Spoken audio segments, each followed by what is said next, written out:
రండి వచ్చి భోజనం చేయండి. ఆకలిగా లేదు, నువ్వు తినే. రే నువ్వైనా తింటావా? నేను ఆల్రెడీ పార్టీలో తినేసి వచ్చా. మానేయండి తిండి. ఆ? అమ్మకి చెప్పే వెళ్ళాను కదా నా పార్టీకి. I just don't get her sometimes. రే నీకు ఇష్టమని సాంబార్ రైస్ చేశాను, ఆకలి లేకపోయినా తిను, యాషాలేమాక. అమ్మ నాకు అసలు అర్థం కాదు నాన్న. ఇప్పుడే తిట్టింది, మళ్ళీ ఫుడ్ అంట.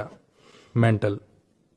అమ్మలు అంతేరా, వెంటలే మనకు తిండి పెడతారు, మనతోనే తిట్లు తింటారు.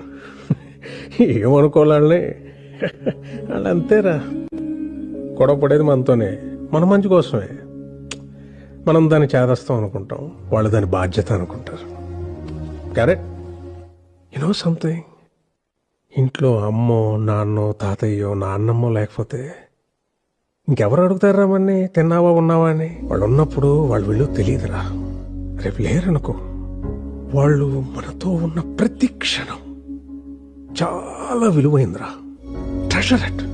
సారీ నాన్న, ఇందాక అమ్మ సడన్ గా తిట్టేసిందని. తిడతారా, పెద్దోళ్ళు అన్నాక తిడతారు, పడతాం. ఏమైంది? ఈగో ఎందుకు మనకి? అన్నది మనోళ్ళేగా, మన కోసమేగా. వాళ్ళు ఉన్నంత వరకేరా. వాళ్ళ చిన్న పిల్లలు, వాళ్ళు పోతే మన బాల్యం కూడా వాళ్ళతో తీసుకుపోతారా.